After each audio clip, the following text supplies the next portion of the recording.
And Do you those are have the freedom things. of speech as such in in your party, in more than the party, in the NDA? Like, do you have a freedom to disagree with certain things, air your views, or is it very strict Anushasan in the party that you Look, cannot? I think every party and every alliance and every individual has platforms available to them to air certain concerns that they may have, to disagree, to agree. I certainly feel that there is a greater sense of democracy in the NDA camp than there was in my erstwhile avatar.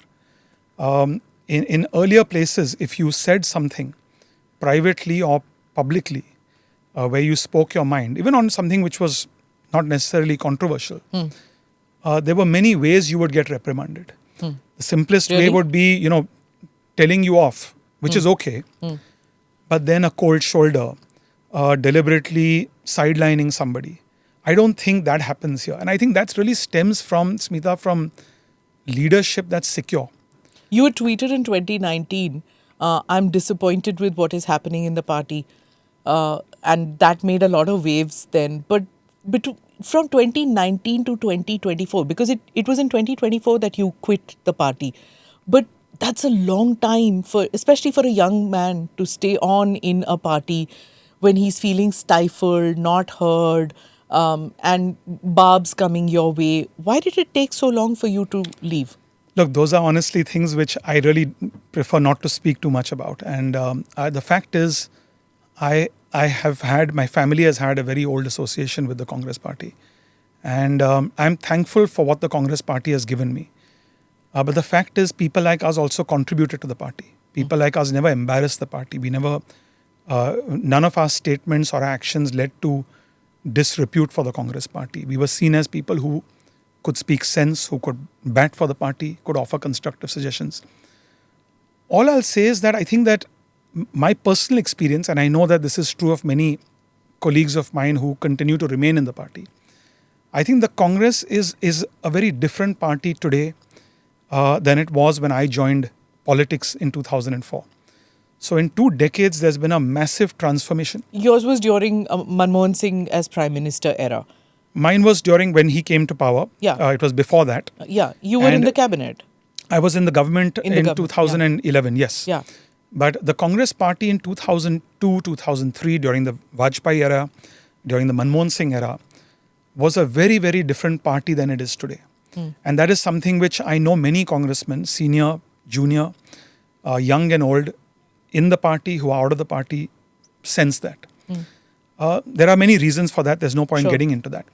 But in many ways, for someone like me, the party in some ways became unrecognizable. But when you say this, it's usually the older lot which say it, Ye wo zamana nahi, Well, I come from a generation which is a mix. So I've seen my father working very closely. And in many ways, of course, I had ideas which were different from his. But I also appreciated his generation's way of doing politics. One example, for instance, to me, when I came back from the US and I came back to India in 1999-2000, and I was involved in some ways in the family business, doing some NGO activity, and got into politics in 2004. For me, the Congress party's economic ideology, and I come from Mumbai, economics is important, was Dr. Manmohan Singh's economic legacy. It was the legacy of 91 reforms. And that was not what I expected just only in 2004, even before that. I recall in 2001 when Vajpayee ji was Prime Minister of India, and the government was bringing the insurance bill for the first time to allow private sector in insurance. The first insurance bill had 26% FDI.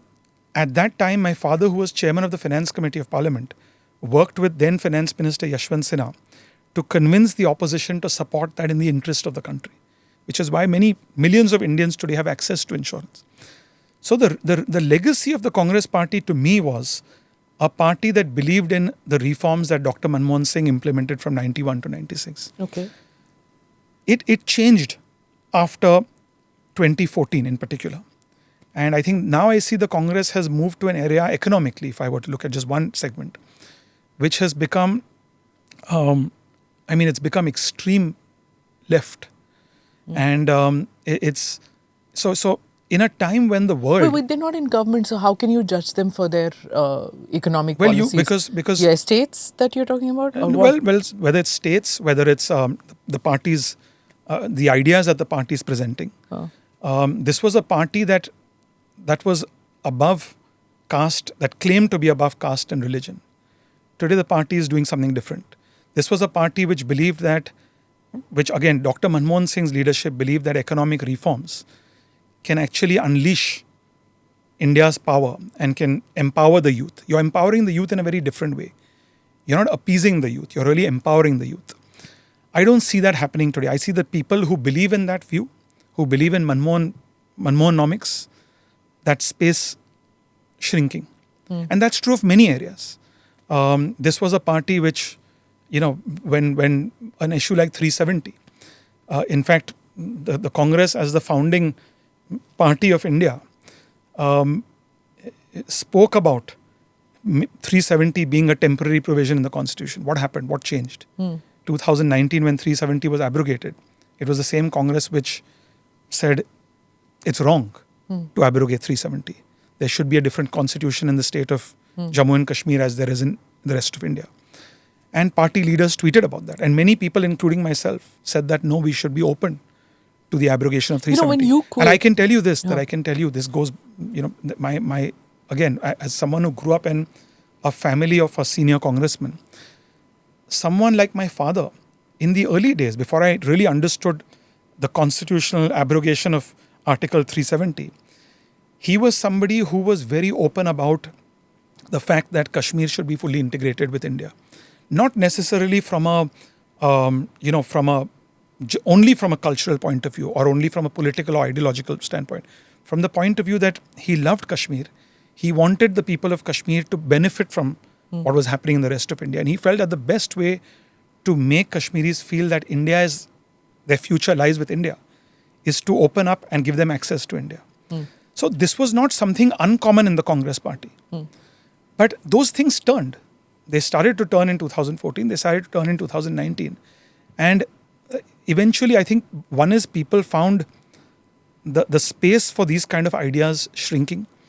If one would remind the party that actually these are core Congress ideals. 91 reforms should be claimed by the Congress. When in 2016, India was celebrating 25 years of economic reforms, the party didn't want to celebrate it. In 2021, when the country was celebrating 30 years of economic reforms, the party had nothing to do with it. So, what do you think? Why is it? Because Dr. Manmohan Singh isn't from the family? Do you think that's the reason? They gave a lot of respect to him.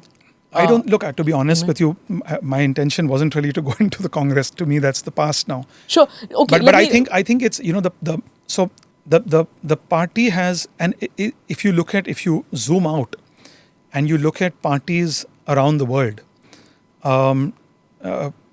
you look at American politics, for instance, you can see a strain where the Democrat Party or some sections, because there are only two parties, it's not, the spectrum isn't as wide as it is in India. You can see that certain sections of the Democrat Party are pulling very far to the left. You can see sections of the Republican Party that are pulling very far to the right. But ultimately, a leader has to balance it and bring it. You can move to center right, center left. That's acceptable. When you become an extremist party or an extremist ideology, then that creates lots of problems.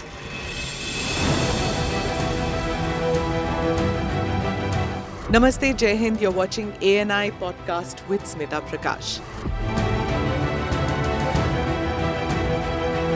अगर हम उसको मस्जिद कहेंगे तो फिर विवाद होगा। The issue is टूटा है क्या भारत? 400 पार का मतलब ये है कि संविधान खतरे में है। क्या हम लोग ये निर्देश देते हैं कि फला को गिरफ्तार करके जेल डाल दें? वही तो कह रहे हैं सब। ये बेबुनियाद निराधार आरोप। सच्चा सुनना चाहो देखो स्मिता प्रकाश ANI, it does not lie.